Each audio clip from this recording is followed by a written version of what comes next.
several rain gauges are kind of at the top right now. Yeah, so you've seen a lot of impressive rain totals, but the thing is, it's just been days and days and days. So maybe not only one day, but it's added up. Oh, and that's how you get those flood concerns. That's what we saw down south. And still waiting on some of those reports coming in for a good portion of southern Iowa. So we have to defer to the rainfall estimated totals from the radar. And what we're seeing this past 3 days, so 72 hours, down south, that shade of purple is where we've seen the most rain over the entire state compared to especially farther north. Not really much when you travel north of I-80. Even here in the metro, you're more so closer to around that 2-inch mark, maybe a little bit more than that when we talk about the past 3 days.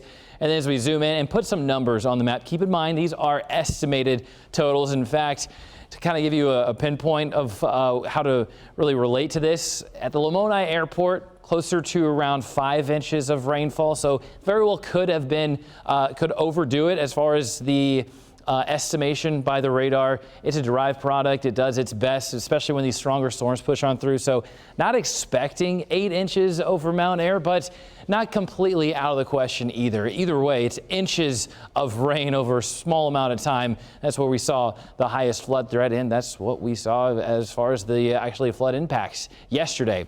Des Moines Skycam right now, it's a soggy start. We're not going to really see a break from these light showers until we get deeper into the morning. Light sprinkles to start along with cooler temperatures.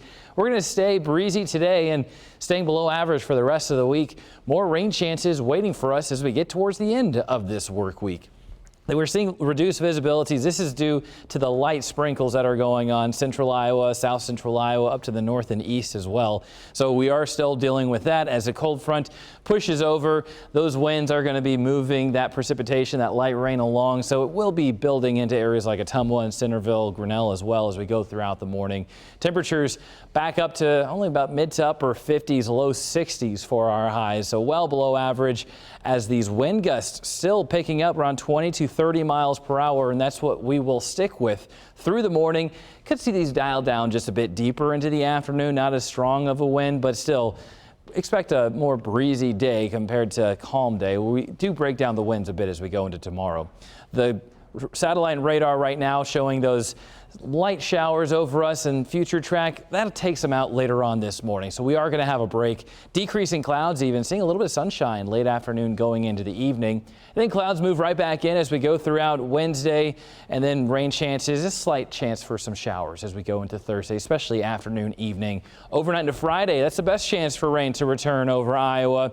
Scattered showers, even a chance for an isolated non-severe thunderstorm.